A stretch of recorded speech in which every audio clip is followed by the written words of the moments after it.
बिस्मिल्लाहिर्रहमानिर्रहीम। अस्सलाम वालेकुम नाज़रीन, आप देख रहे हैं गोइंग अंडरग्राउंड और मैं हूं आपका होस्ट बिलाल हैदर चट्टा। नाज़रीन, आज हम इशूज़ पर बात करें और आज है सहाफ़ियों का आलमी दिन। हमने देखा 1 मई थी, मज़दूर का आलमी दिन था, लेबर डे था। लेबर डे पर छुट्टी थी लेकिन सहाफ़ियों के आलमी दिन पर कोई छुट्टी नहीं है, जबकि शायद मेरे मुताबिक मज़दूर डे पर छुट्टी नहीं होनी चाहिए थी, क्योंकि मज़दूर जो बेचारे रोज़ाना दिहाड़ी कमाते हैं वो छुट्टी तकलीफ़ देगी उस मज़दूर को जब उसकी एक दिन की दिहाड़ी मरेगी। इसी तरह सहाफ़ियों के आलमी दिन की बात की जाए तो आज मेरा ख्याल है कि तमाम सहाफ़ियों की तंजीमें हर तरफ सरापा एहतजाज हैं। मुल्क में जो हालात हैं, जो इंटरनेशनली यहाँ पर रिसर्च कंपनीज़ हैं जो रिसर्च करती हैं, और हमने देखा US की बात करें और बहुत से ममालिक की बात करें तो बहुत सी ऐसी तंजीम हैं जिन्होंने बताया कि पाकिस्तान के अंदर सहाफ़ियों पर शायद दुनिया में सबसे मुश्किल हालात हैं। आज सहाफ़ी सच बोलना चाहते हैं और वो बातें सब करनी चाहते हैं, लेकिन हालात बड़े मुश्किल हैं। और इन सब चीज़ों को मद्देनज़र रखते हुए हमारे एक बड़े प्यारे भाई सहाफ़ी अरशद शरीफ साहब, we will never forget them, क्योंकि वो एक ऐसे शख्स थे, एक ऐसे सहाफ़ी थे जिन्हें सदारती तमगा भी मिला, उन्हें अवार्ड भी मिला और बताया गया कि पाकिस्तान नंबर 1 इन्वेस्टिगेटिव जर्नलिस्ट हैं अरशद शरीफ साहब। जो कुछ उनके साथ हुआ, आई थिंक वो सिचुएशन आज तक भी किसी भी जगह पे डिसाइसिव मोमेंट उस पर नहीं आई। अरशद शरीफ साहब के साथ क्या हुआ, जो हुआ उस दुनिया में फ़ानी से जाना पड़ा उन्हें, एक इंतहाई तशद्दुद किया गया उनके ऊपर, और जिस तरह से उनका कत्ल हुआ वो तो हमारे सामने है, लेकिन बिहाइंड द सीन क्या रीज़न्स थी आज तक वो सामने नहीं आ सकी। न जाने कब सामने आएंगी, न जाने कब इस मुल्क के अंदर इंसाफ मिलेगा उन तमाम लोगों को। अब तो सहाफ़ियों को भी इंसाफ मिलता नज़र नहीं आ रहा। रोज़ाना हम सुनते हैं कोई ना कोई सहाफ़ी उठाया जाता है, किसी न किसी के ख़िलाफ़ कोई ना कोई एक्शन होता है, किसी न किसी के ख़िलाफ़ कोई पर्चा होता है, उसको उठाया जाता है। उठाकर क्या किया जाता है सहाफ़ियों के साथ? अगर सहाफ़ी भी बोलना बंद कर देंगे इस मुल्क के अंदर, और सहाफ़ियों एक इस मुल्क का 5th पिलर हैं, यानी कि अगर हम बात करें मीडिया की और आज के दौर में इलेक्ट्रॉनिक मीडिया की, तो शायद इस मुल्क में पूरे अवाम के पास एक ही सोर्स है हकीकत जानने का, और वो ये सहाफ़ी लोग हैं। सहाफ़ी लोग ही सच बताते हैं और लोगों को हकीकत तक लेकर जाते हैं। लेकिन अगर सहाफ़ियों के ऊपर इतने मुश्किल हालात होंगे, किस तरह से अवाम को उस हकीकत तक पहुंचाया जाएगा, उस सच तक किस तरह से अवाम को पहुंचाया जाएगा, कैसे बताई जाएंगी वो तमाम बातें जिसकी वजह से मुल्क भी परेशान है, हालात भी मुश्किल हैं। आज की हुकूमत क्या कर रही है? हुकूमत के ख़िलाफ़ बोलने के लिए शायद एक मीडिया ही है और मीडिया हाउसेस ही हैं और ये सहाफ़ी लोग ही हैं जो सच बात करते हैं, और करनी भी सच बात चाहिए है। आज जिन हालात के अंदर हम बैठे हैं, सियासतदान तो हमेशा झूठ बोलते हैं, सियासतदानों का तर्ज़ ज़िंदगी ही झूठ है। किसी भी हालात में किसी भी सियासी पार्टी को देखें, किसी भी सियासी लीडर को देखें, सच बोलने की ज़रूरत उसमें नहीं है, क्योंकि सच बोलेगा तो ख़ुद फंसेगा। तो सच बोलना ना वो पसंद करते हैं, बल्कि झूठ पर झूठ बोलकर आवाम को भी बेवकूफ़ बनाते हैं, और वो तमाम काम अपने फ़ायदे अपने मफाद के करते हैं जो शायद मुल्क के मफाद के नहीं होते। रीसेंट एग्जाम्पल्स हमने देखी कि आपकी जो हुकूमत, शहबाज शरीफ साहब इस टाइम पर वज़ीर आज़म पाकिस्तान है। शहबाज शरीफ साहब तब वज़ीर आज़म पाकिस्तान बने जब शायद फ़र्द जुर्म आयद होने वाली थी उनके ऊपर, एक दिन बाद ही, उससे पहले वो वज़ीर आज़म बने। और जो कुछ इस मुल्क के अंदर हुआ, 1100 अरब की करप्शन के केसेस नैब के अंदर मौजूद थे, जो सब इस तरह से ख़त्म हुए जिस तरह आंधी आती है और चीज़ें उड़ जाती हैं। ऐसे ही सब कुछ हुआ यहाँ पर। हमने देखा कि कई मेगा स्कैंडल्स जो करप्शन के थे वो इसी तरह से ख़त्म हुए बग़ैर किसी रीज़न के। अदालती रेफरेंसेस तमाम वापस हो गए, और नैब ने भी ये कह दिया कि अभी हमारी जुरिस्डिक्शन ही नहीं है, अब हम इन केसेस को सुन ही नहीं सकते। सो वो तमाम रेफरेंसेस वापस करने पड़े, और तमाम वो लोग जो आज पार्लियामेंट में बैठे हैं वो सब मुस्तफ़ीद हुए, मोस्ट ऑफ़ देम मुस्तफ़ीद हुए उस एक हरकत से जो पार्लियामेंट के अंदर की गई। नैब को टुथलेस किया गया, और नेशनल अकाउंटेबिलिटी ऑफ ब्यूरो का जो इदारा था, जो शायद ऐसा लगता था इस मुल्क के अंदर कि नैब ही लोगों के लिए कुछ रिकवरीज़, जिनके साथ फ्रॉड हुआ है, जिनके साथ मसाइल हुए हैं, नैब एक ऐसा इदारा है जो शायद लोगों को किसी तरह से कोई रिलीफ़ दिला सकेगा। और हमने देखा नैब ने कुछ काम किए भी, कुछ लोगों को रिलीफ़ दिलाया भी। यहाँ पर मसाइल हर इदारे के अंदर हैं, पाकिस्तान के अंदर हर इदारे में ही मसाइल हैं, लेकिन जिस तरह से हमने देखा कि सहाफ़ियों के ऊपर जो जुल्म हो रहा है, अब जो एक रिवाज बन चुका है यहाँ पर, इससे पहले शायद ऐसा नहीं था। हमेशा से हम देखते आ रहे थे, यानी अगर हम रीसेंट हिस्ट्री देखें तो ये रेशो बहुत ज़्यादा बढ़ चुकी है। पहले कम सहाफ़ियों पर इस तरह की हरकतें होती थी, अब बहुत ज़्यादा हो रही हैं। और आज सहाफ़ियों के आलमी दिन के ऊपर क्या मसाइल हैं सहाफ़ियों को, इन सब पर डिस्कशन करने के लिए मेरे साथ स्टूडियोज़ में मौजूद हैं ख्वाजा मोहम्मद अयूब नसीम साहब। Sir thank you so much for joining us. साथ तशरीफ़ फरमा हैं आरिफ भट्ट साहब। Sir thank you so much for joining us. आप दोनों सहाफ़ी भाई हैं और आप दोनों से ही मैं बारी बारी सवाल करूँगा कि आज सहाफ़ियों का आलमी दिन है और ये सहाफ़ियों का आलमी दिन भी क्या मज़दूर डे की तरह सेलिब्रेट होकर इसी तरह से गुजर जाएगा, या सहाफ़ियों के लिए कुछ बेहतरी होती नज़र आती है? ख्वाजा अयूब नसीम साहब। चट्टा साहब, बहुत शुक्रिया। आपने अपने इंट्रो में जो बातें की हैं और सहाफ़ियों के साथ जो होने वाले जुल्म और दास्तान माजी में जो हमारे साथ यहाँ पे हुआ है, मैं लॉ का स्टूडेंट तो नहीं हूँ और सहाफ़त का स्टूडेंट अपने आप को समझता हूँ और सीखने की कोशिश करता हूँ। माजी में बहुत कुछ पाकिस्तान में सहाफ़ियों के साथ जुल्म हुए, इसमें कोई दो राय नहीं है। लेकिन आने वाले जो माजी के 2-3-4 साल गुजरे हैं, मैं समझता हूँ वो सहाफ़त के लिहाज से बहुत ज़्यादा कशीदा रहे हैं और सहाफ़ियों में जुल्म पे भी उनके साथ बहुत ज़्यादा किए गए हैं। पीटीआई के दौर में भी बहुत ज़्यादा जुल्म हुए हैं, मौजूदा दौर में तो इंतहा हो गई, उससे पिछले दौर में आप जाते जाएं, ये 8-10-12 साल सहाफ़त के जो है ना पाकिस्तान के लिए, सहाफ़ी बरादरी के लिए बहुत मुश्किल से गुजरे हैं। जर्नलिज़म के स्टूडेंट बहुत फ़ख्र से कहा करते थे, जब बच्चे जो नौजवान जर्नलिज़म के लिए जाते थे, कहीं एजुकेशन लेते थे जर्नलिज़म की, और बड़ा प्राउडली वो कहते थे कि जी मैं एक जर्नलिज़म का स्टूडेंट हूँ और फ्यूचर मेरा जर्नलिस्ट बनना है और मैं इसको प्राउड फील करता हूँ। पूरी दुनिया इसको एक्नॉलेज करती है और मैं समझता हूँ कि जर्नलिज़म की डिग्री की वैल्यू दूसरी डिग्रियों से ज़्यादा इम्पॉर्टेंट है।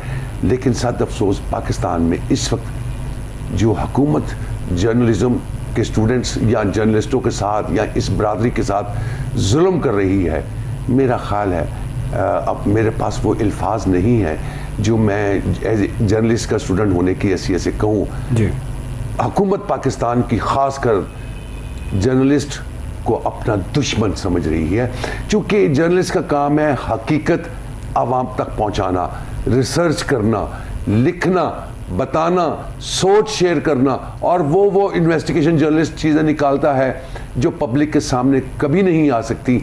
अपने सोर्स इस्तेमाल करते हुए वो पब्लिक तक पहुंचाता है। जब वो पब्लिक तक पहुंचती हैं तो हुकूमत तो उसको दुश्मन तस्वर करती है। अल्लाह जन्नत नसीब करे अशरफ शरीफ साहब, वो जिस पाए के, जिस शख्सियत के वो मालिक थे, जो उन्होंने इस इंडस्ट्री के लिए, जो इस बरादरी के लिए मैं समझता हूँ उन्होंने किया, मेरे पास कोई ऐसे अल्फाज नहीं है। मैं सिर्फ उनके लिए दुआ गो हूँ कि अल्लाह ताला उनके आखिरी जो आरामगाह है उसको बहुत आसान करे। बहरहाल वो हम पे एक एहसान कर गए हैं और जो जर्नलिस्ट तंजीमें हैं वो जो सोई हुई थी, उनकी शहादत के बाद वो दोबारा उठी हैं और अल्लाह करे जो तंजीमें उठी हैं वो इस जर्नलिज़म के लिए कोई ऐसा इक़दाम करे कि इसकी डिग्री की, इसकी इस साख को जो मजरू किया गया है माजी में, वो बहाल हो सके।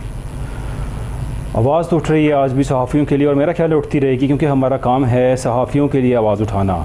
एक चीज़ हम हमेशा देखते हैं इस मुल्क के अंदर, जिस तरह से वकला तंजीम आपस में मुंतज़िम है, अगर किसी एक वकील के ऊपर, किसी एक एडवोकेट के ऊपर कोई किसी किस्म की भी ज़्यादती होती है तो तमाम वकील इकट्ठे हो जाते हैं। तमाम वो लोग जो इस शोबे से ताल्लुक़ रखते हैं, चाहे उनका इख्तलाफ भी हो, इकट्ठे हो जाते हैं ऑन वन पॉइंट एजेंडा, एक दूसरे की सपोर्ट के लिए।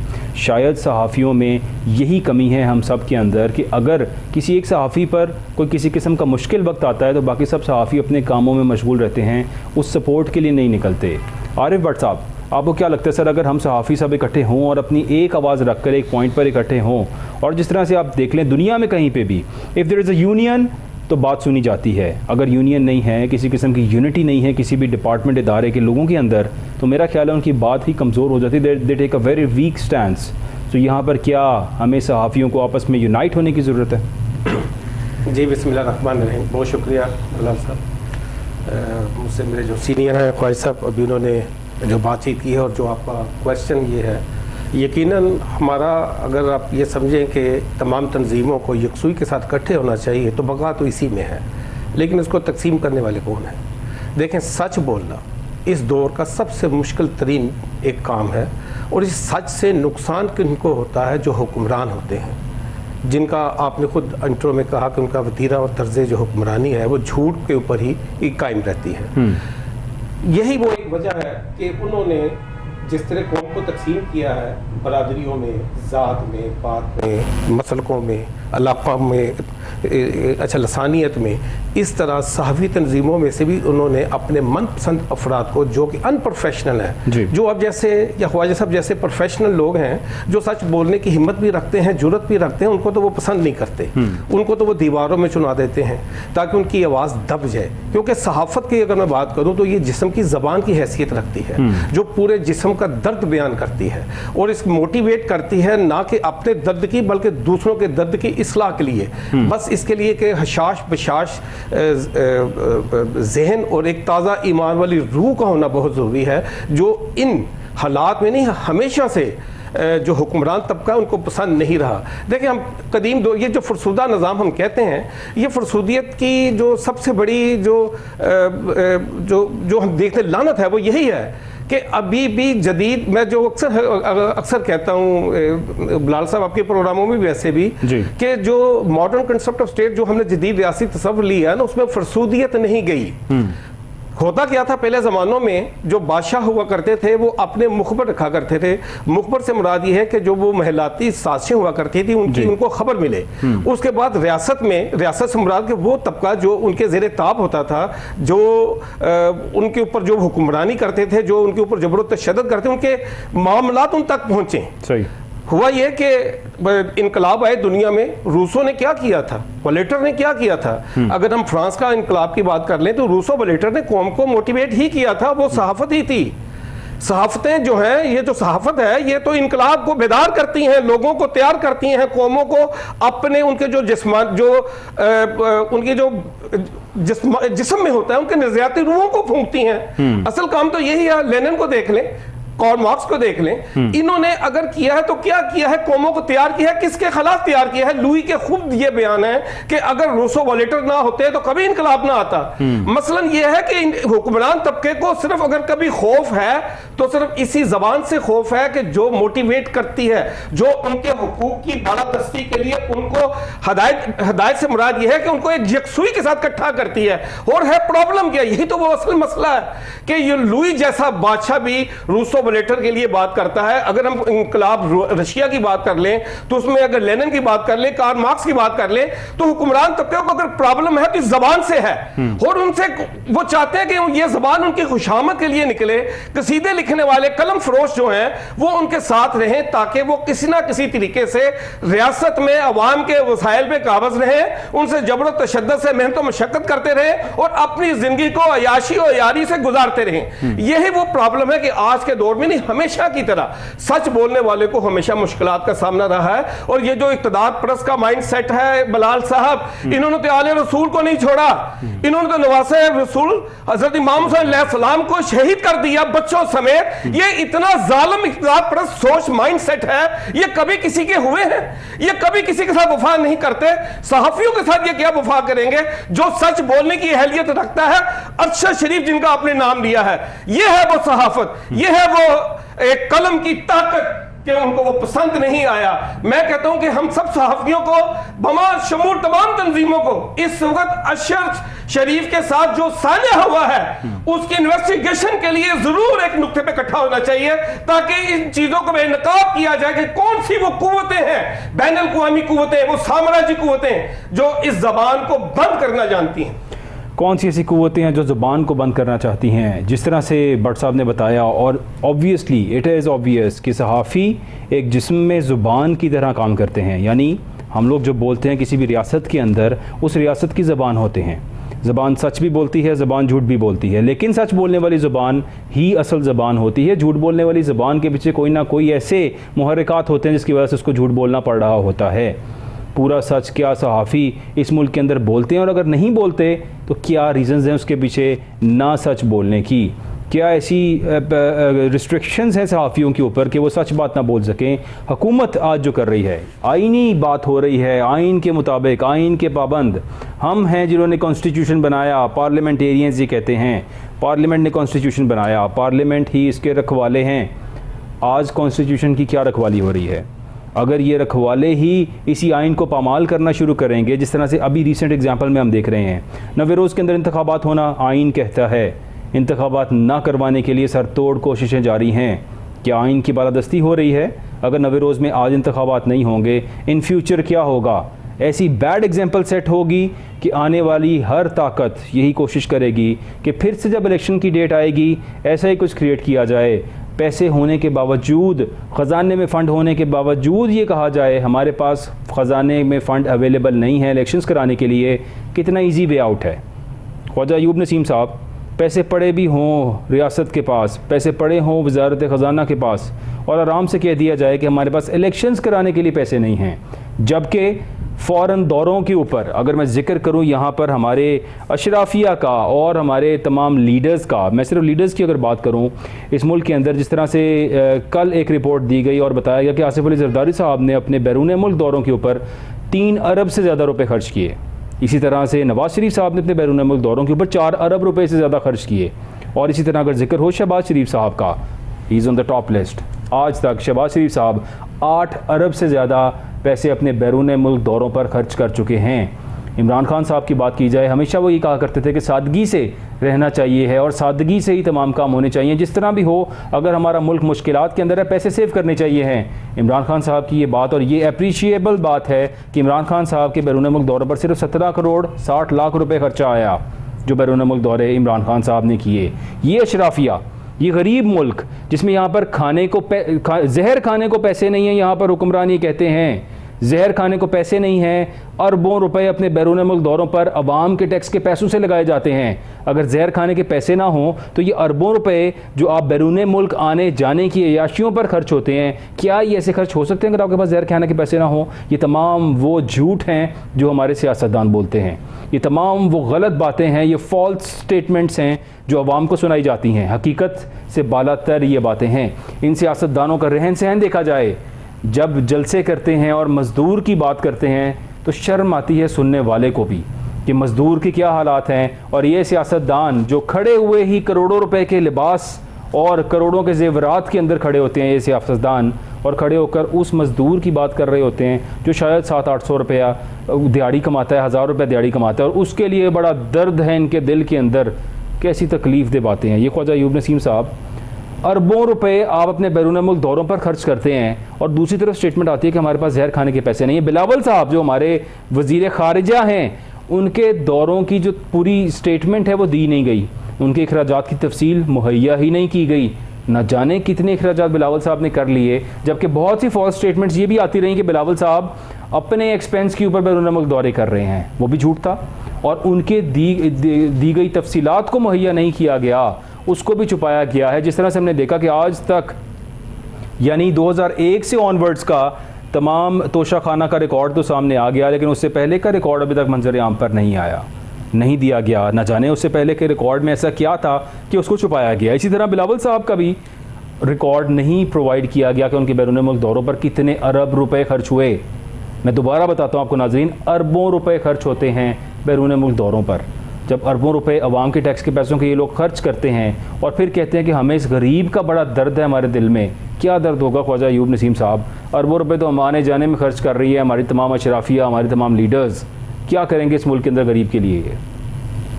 चट्टा साहब, खुदा की कसम ऑन एयर रूम है, खुदा की कसम खा के कह रहा हूँ, आपने जो खूबसूरत बात की है, जो आपने कलमात पढ़े हैं, जो आपने अपने दिल की बातें आवाम के साथ शेयर की हैं, आज मेरे ज़ख्म ताज़ा कर दिए हैं आपने। अंदर से भी भरा हुआ हूँ, उम्र का बहुत ज़्यादा हिस्सा है, पूरी लाइफ इंजॉय कर चुका हूँ। आज आपके इस प्रोग्राम के तवज्जुह से बिला खौफ व ख़तर आवाम के साथ मैं भी अपने दिल की भड़ास शेयर करना चाहता हूँ। जो बातें आपने की हैं वो तमाम की तमाम सच्चाई पर मबनी हैं, और मैं इस प्रोग्राम के तवज्जुह से आवाम के साथ अपने दिल की बात शेयर करना चाहता हूँ। खुदा की कसम, इस वक्त पाकिस्तान में जो हुकूमत है वो पाकिस्तानी आवाम की दुश्मन है, आवाम को लूट रही है, अपने आप को बचा रही है। उनको आपका ख्याल नहीं है, आपके बच्चों का ख्याल नहीं है, आपके अजीजों करब का ख्याल नहीं है, आपके वालिदैन का ख्याल नहीं है। अगर है तो उनको सिर्फ और सिर्फ अपनी करप्शन बचाने का ख्याल है, अपने बच्चों के फ्यूचर का ख्याल है।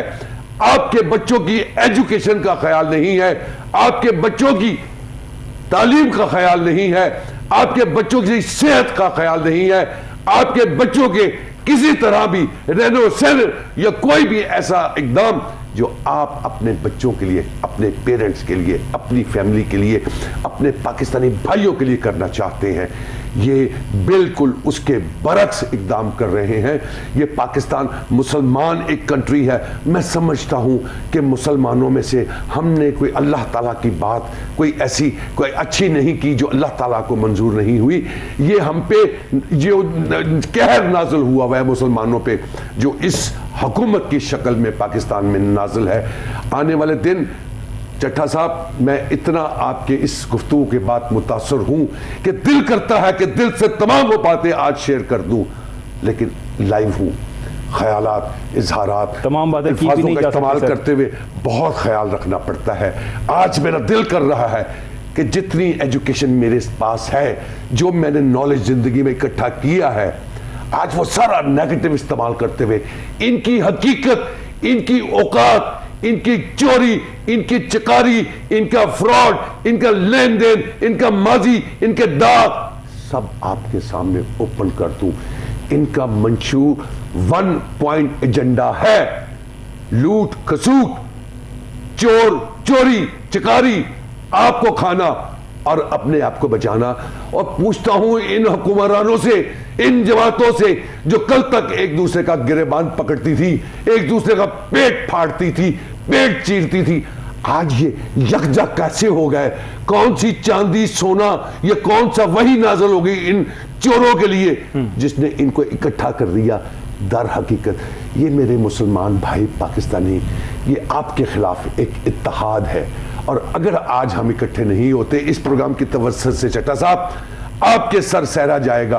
अगर ये मेरा मैसेज मेरी आवाम तक जाए, होश के ना खुले, आने वाले दिनों में अपने आप को मुत्तहिद करें, अच्छाई और बुराई को देखें, तो आपके हाथ में आपका फ्यूचर है। बहरहाल हमारा फ्यूचर आने वाले दिनों में मुझे कोई तारीख नज़र आ रहा है, ये किस तरफ जाता है मैं तो उस दिन का इंतज़ार कर रहा हूँ जिस दिन 1 घंटे के लिए ब्लैकआउट हो पाकिस्तान में और फिर एकदम कोई कौमी तराना नज़र आए, सुनाई दे।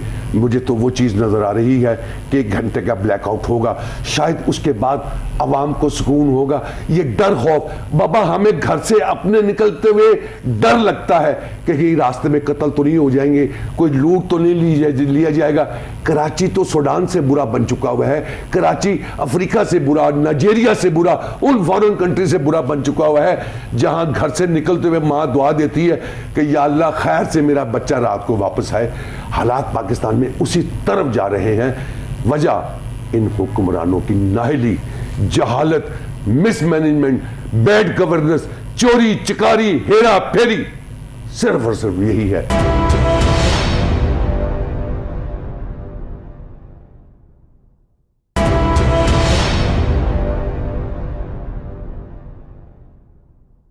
हुक्मरानों की हेरा फेरी, चोरी की अगर हम बात करें तो शायद ये बात बड़ी तकलीफ़ देगी, मानने में भी नहीं आएगी लोगों की, अवाम की और शायद उन तमाम सियासी पार्टीज़ की। लेकिन शाहिद खाकान अब्बासी साहब, उनकी मेहरबानी, उन्होंने अभी इंडिकेट किया मुफ्त आटा स्कीम पाकिस्तान के अंदर जो दी गई, उन्होंने कहा कि उसमें 20 अरब रुपए से ज़्यादा की स्ट्रेट करप्शन हुई है, यानी 20 अरब रुपए से ज़्यादा पैसे वो हैं जो खाए गए हैं। शाहिद खाकान अब्बासी साहब को बहुत ज़्यादा तनकीद का सामना करना पड़ा, बहुत कुछ कहा तमाम सियासी जमातों ने उनको ये भी कहा हम आपको चैलेंज करेंगे, हम आप पर केस करेंगे, आपको माफ़ी मांगनी पड़ेगी। शाहिद खाकान अब्बासी साहब अभी तक अपनी बात पर डटे हुए हैं। उन्होंने आज भी जो अपना इंटरव्यू दिया, उस इंटरव्यू के अंदर उन्होंने ये कहा कि मैं अभी तक अपनी इस बात पर कायम हूँ, अगर ये मुझसे सबूत मांगेंगे मैं सबूत देने को भी तैयार हूँ। He is an ex prime minister in this country. किसी की अच्छी बात को अप्रिशिएट ज़रूर करना चाहिए है, और वो शख्स सच बोल रहा है, अपनी बात पर कायम है, सबूत देने को तैयार है।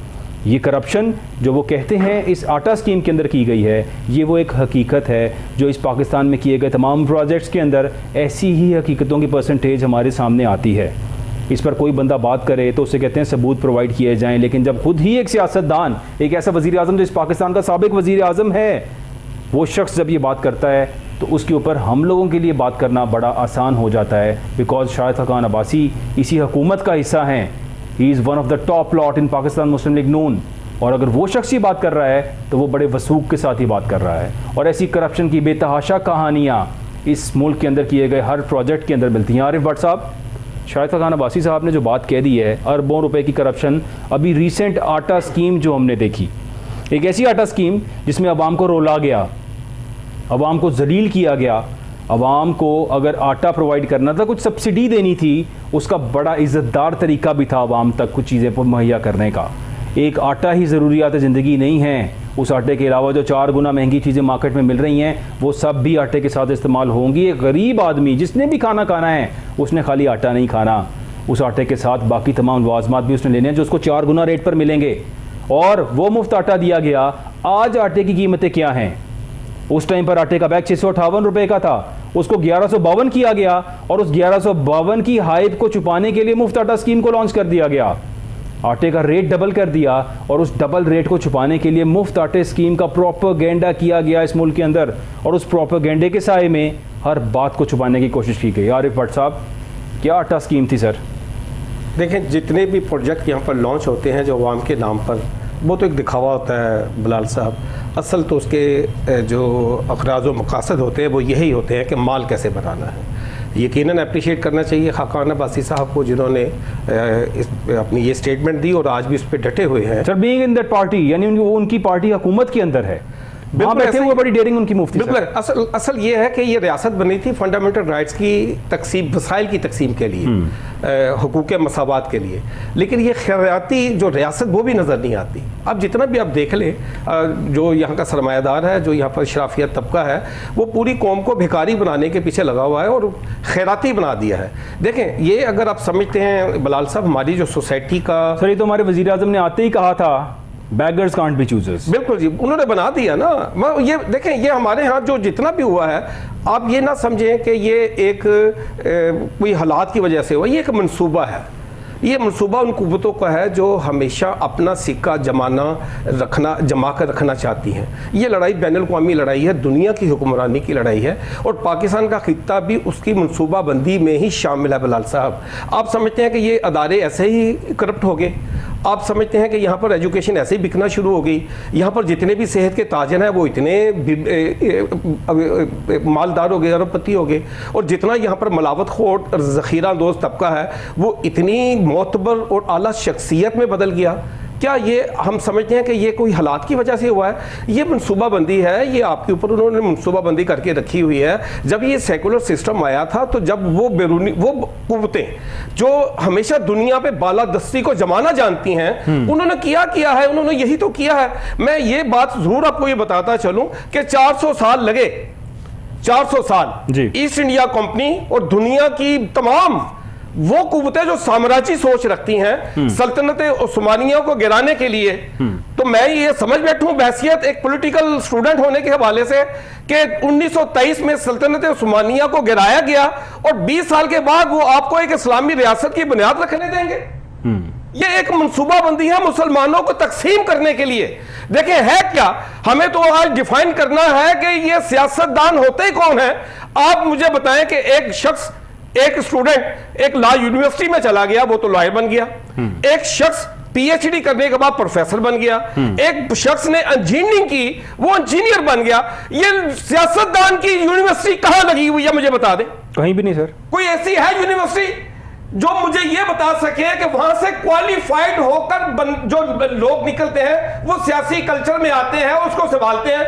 होता क्या है कि 4 पैसे लगाने वाला बंदा, वो सब के सब जो जितनी भी मर्ज अप्रोच रखने वाले अफराद होते हैं उनके ऊपर आगे बैठ जाता है, फिर उनको अपने मकसद के लिए इस्तेमाल करता है। सियासतदान जो है वो फ्रीडम फाइटर होता है बिलाल साहब, जो लोगों के हुकूक की बालादस्ती के लिए जंग लड़ता है। सियासतदान यहां पर करप्शन नहीं करता, झूठ नहीं बोलता, फरेब नहीं करता, धोखा नहीं देता, अवाम को लूटता नहीं है। वो सिर्फ फ्रीडम फाइटर बनकर सिर्फ लोगों के हुकूक, उनके हुर्मत की बालादस्ती के लिए लड़ता है। कौन है सियासतदान जो मुझे बता दे, जो अपने उस फंडामेंटल्स, उस प्रिंसिपल के ऊपर खड़ा है? ये सियासतदान ही नहीं है जिनको हम सियासतदान समझ बैठे हैं। कौम को निकलना चाहिए इस बात बात को समझना चाहिए। ये जितने बहरूपी हैं, ये जितने ढोंगी हैं, ये जितने मदारी हैं, ये सिर्फ सियासत का लबादा ओढ़कर उनको लूटने के लिए आते हैं, उनके वसाइल पर काबज रहने के लिए आते हैं, और इनके लिए उनको शेल्टर हासिल है उन बैन अल-क़वामी कुव्वतों का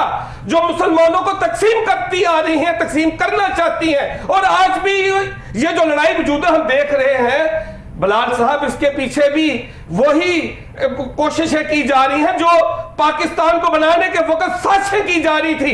मैं एक किताब का हवाला देता हूं, नेहरू साहब की वो लिखी हुई किताब है, उन्होंने खुद लिखा है, और इसके लिए जो माउंटबेटन का जो जनरल सेक्रेटरी है उसने उसमें अपनी किताब में भी लिखा है कि पाकिस्तान के लिए ऐसी साजिशें मौजूद हैं, पहले तो ये बनेगा नहीं, अगर बन गया तो इसमें तमाम वो जो शाफिया, वो जागीरदार, वो सरदार, वो वडेरे, वो सरमायादार जो ईस्ट इंडिया कंपनी के पाले हुए हैं, उनके नरखे में कौम पिस जाएगी। आज के हालात को देख ले, लाइब्रेरी में वो किताबें मौजूद हैं। मकसद ये है कि हम जिनको सियासतदान समझते हैं यही तो सबसे बड़े खाइन हैं, और इनकी वजह से ही अवाम तकसीम भी है, दर्द भी है। इसके लिए यकीनन हम सबको सोचना पड़ेगा कि कब तक हम अपने बच्चे मरते देखेंगे, कब तक हम अपने बच्चों को बेरोजगारी में मुजरिम बनते हुए देखेंगे, कब तक हम अपनी बहू बहनों बेटियों की इज्जतों को लुटता हुआ देखेंगे। क्या हमें यहां पर अपनी आवाज को बुलंद करने के लिए, अपनी नस्लों की बका के लिए, यह सिस्टम हमें दिया गया है, यह खैर का सिस्टम नहीं है। इसमें तो खुद अपने कंधों पर एक बदकार को बिठाकर कुर्सी पे बिठाते हैं। इसमें कुछ शक नहीं है सर, जो भी आपने बातें की बिल्कुल बजा हैं, और जो सियासतदानों की आपने मिसाल दी, ऐसा सियासतदान शायद हमारे मुल्क में है ही कोई नहीं। वो तमाम सियासी लोग जिनका काम अवाम की खिदमत करना है। शहबाज शरीफ साहब कहते थे मैं खादिम आला हूँ, खादिम आला पंजाब रहे, फिर उन्होंने कहा कि मैं पूरे पाकिस्तान का खादिम हो चुका हूँ, और वो खादिम साहब अरबों रुपए के दौरे कर रहे हैं बैरून मुल्क, अयाशियाँ हो रही हैं, तमाम पैसों की स्पेंडिंग हो रही है हर तरफ, गरीब के लिए कोई एहसास नहीं है। 4 गुना महंगाई हो चुकी है यहाँ पर। ये वो लोग हैं जो बाकायदा रिसर्च करके आने से पहले सर्वेज दिया करते थे कि हमने सर्वे कर लिया है, हमने रिसर्च कर लिया है, हमने पूरा प्लान बना लिया है कि जब हमें हुकूमत मिलेगी हम इस आवाम को रिलीफ देंगे। रिलीफ क्या देंगे? 4 गुना महंगाई कर दिया, आके हर चीज़ को 4 गुना महंगा कर दिया है। एक गरीब आदमी जो बेचारा रोटी खा रहा था 2 वक्त की, उससे 2 वक्त की रोटी भी छीन ली गई है। इस महंगाई के तले उसको दब दिया है, और शायद वो कब न जाने कब इस महंगाई से बाहर आएगा, अल्लाह ही बेहतर जानता है। अयूब नसीम साहब, सर हम की बात करते हैं, आपके पास क्या ऐसा कोई मशवरा है? आप समझते हैं कि इस सिस्टम को किसी तरह पाकिस्तान के अंदर ठीक किया जा सकता है? चेठा साहब, आरिफ साहब ने जो बातें की हैं, पहले मैं इसमें एक चीज़ ऐड करना चाहता हूँ। जी, पाकिस्तान इस वक्त आज के दिन तक सियासी तौर पे यतीम हो गया है। बदकिस्मती पाकिस्तान की उस वक्त से शुरू हो गई जब ऐसे जाहिल अनपढ़ पार्लियामेंटेरियन मुंतखब होके कौमी असेंबली में आ गए। जब वो आइन को पढ़ते हैं, बजाय आइन को सीधी किताब खोले, वो उल्टी किताब खोलते हैं आइन की। पाकिस्तान के जो यतीमी है उस दिन शुरू हो जाती है। ये वक़ुआ इसी टेन्योर में हुआ है जी, कि एक MNA की तस्वीर जब छपी आइन पढ़ते हुए तो वो उल्टी थी। पूछना चाहता हूं इन हुक्मरानों से, कब तक बदला लोगे? और फिर पूछना चाहता हूं अपनी आवाम से भी, कब तक बर्दाश्त करते रहोगे? आज ख्वाजा आसिफ साहब वज़ीर दिफा हैं हमारे मुल्क के, और असेंबली के अंदर जब वो अपना खिताब कर रहे थे, उस खिताब में उन्होंने कहा कि मैं अपनी ही की हुई ट्वीट आपको सुनाना चाहता हूँ। और उस ट्वीट को सुनाने के लिए उन्होंने अपना मोबाइल फ़ोन खोल कर कोई 5-10 सेकंड 15 सेकंड का टाइम लिया और पढ़कर सुनाई। मैंने अगर खुद से ट्वीट की हो तो मेरा ख्याल है मुझे पता होगा मैंने क्या लिखा है, लेकिन अगर ट्वीट पढ़कर सुनानी पड़ रही हो तो हो सकता है सोशल मीडिया हैंडलर्स इसके बाद पार्लियामेंटेरियन की कोई औकात, कोई हैसियत रह जाती है।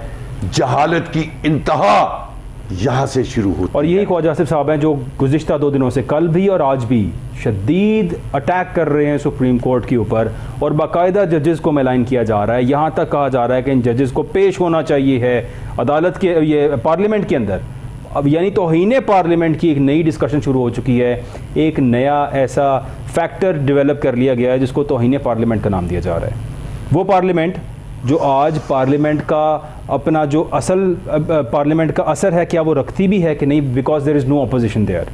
अपोजिशन में बैठे हुए वो बिकाऊ लोग हैं जिन्होंने अपने आप को फ्लोर क्रॉसिंग की और अपने आप को बेचा। एक्चुअली अगर वो इतने ऑनेस्ट होते तो वो अपने तमाम ओहदों से इस्तीफ़े देते, आज़ाद जीतते, फिर से आते और आकर फिर जिस मर्ज़ी को ज्वाइन करते, वो उनका राइट था।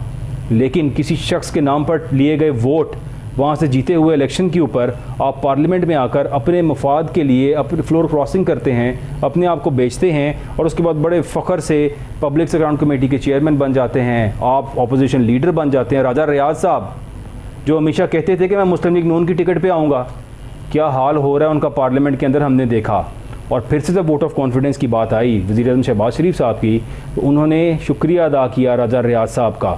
वोट ऑफ कॉन्फिडेंस जो लिया वज़ीर-ए-आज़म साहब ने भी रिसेंटली राजा रियाज साहब का शुक्रिया अदा किया, जबकि राजा रियाज साहब रो रहे थे चंद रोज़ पहले कि ये लोग अब मुझे पहचानते भी नहीं हैं, इन लोगों को मैंने झंडे लगवाए इनकी गाड़ियों पर, इन्होंने जेलों में होना था। ये है हकीकत हमारे सियासतदानों की। इन दी एंड सर सबसे बड़ा मसला पाकिस्तान के अंदर वो है इलेक्शंस का, इंतखाबात का। आप क्या समझते हैं? इलेक्शन कमीशन ने आज फिर कह दिया है कि पंजाब और KP के में इलेक्शन की तारीख पर नज़रसानी की जाए। साथ ही एक और बात भी उन्होंने कर दी है कि पंजाब और KP के इलेक्शंस की तारीख सुप्रीम कोर्ट नहीं दे सकती। जो दे सकते हैं वो तारीख नहीं दे रहे, और सुप्रीम कोर्ट क्या करे? सुप्रीम कोर्ट कर क्या सकती है? आज ऐसे महसूस हो रहा है यहाँ पे जुडिशल कू की शायद बातें की जा रही हैं। क्या जुडिशरी कू कर सकती है इस मुल्क को? कर क्या सकता है एक जुडिशल लीडर? आईनी बात कर सकता है, आईनी हुक्म जारी कर सकता है, आईनी अहकामात दे सकता है, इसके अलावा शायद कुछ भी नहीं कर सकता। उस शख्स को आईनी हुक्म देने से यहाँ पर डिवाइड किया जा रहा है, कहा जा रहा है 8 जजेस एक पार्टी की साइड ले रहे हैं शायद, तो इसका मतलब बाकी के सब जजेस आपके साथ हैं।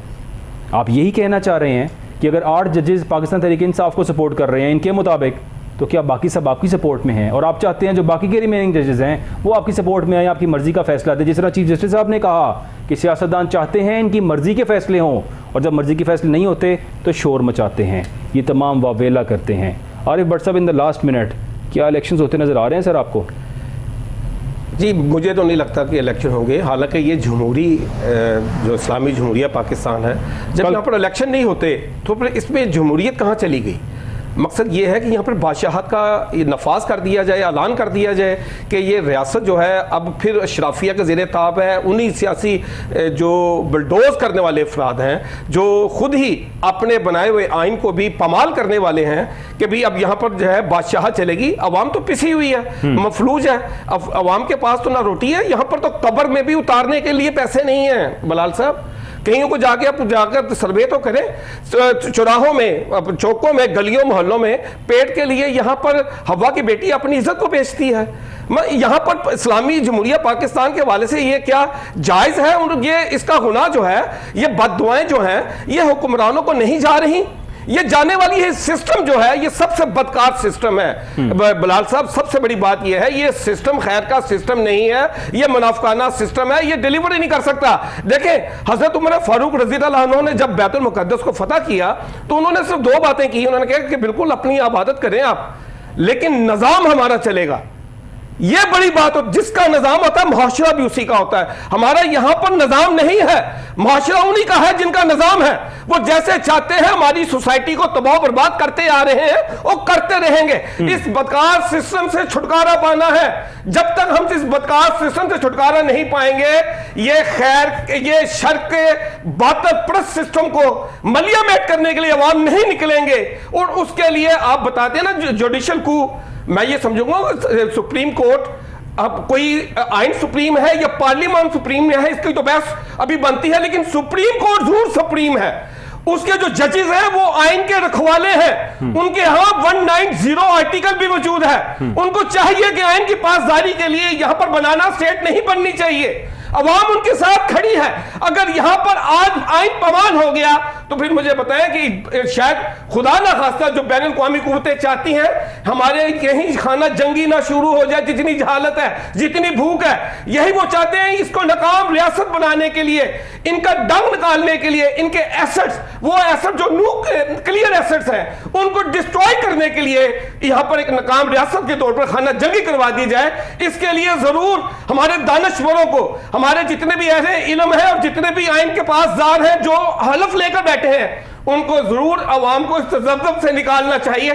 सिर्फ आइन सुप्रीम है और सुप्रीम कोर्ट सुप्रीम है और वही जजेस एक्सप्लेन कर सकते हैं कि आइन की तशरीह कैसे की जा सकती है, और कौम उनके ऊपर ही नजर जमा के बैठी है। कौम उन पर नज़र जमा कर बैठी है। ख्वाजा अयूब नसीम साहब, लास्ट मिनट सर, क्या आपको लगता है जिस तरह से थर्ड राउंड भी हो गया, हुकूमत और पाकिस्तान तहरीक इंसाफ के माबैन कोई नतीजा नहीं निकला, और अभी भी ऐसा लग रहा है जिस तरह शायद किसी फैसले पर इकट्ठे नहीं हो पाएंगे, जो पॉलिटिकल कंसेंसस की बात हो रही है, इलेक्शन कंसेंसस की बात हो रही है, शायद उसमें कामयाब नहीं हो सकेगी हुकूमत और Pakistan Tehreek Insaf, then what sir?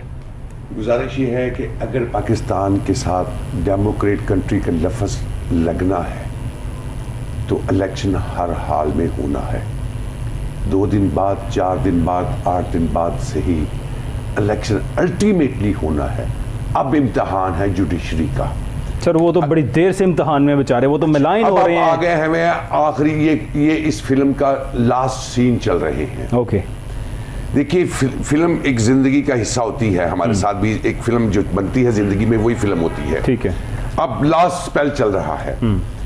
अगर सुप्रीम कोर्ट इस पाकिस्तानी अवाम के लिए कुछ ना कर सकी, जो आज अवाम सुप्रीम कोर्ट की तरफ निगाहें उठा के देख रही है, तो आने वाले चंद दिनों में इन हुक्मरानों के गिरेबान होंगे और अवाम के हाथ होंगे।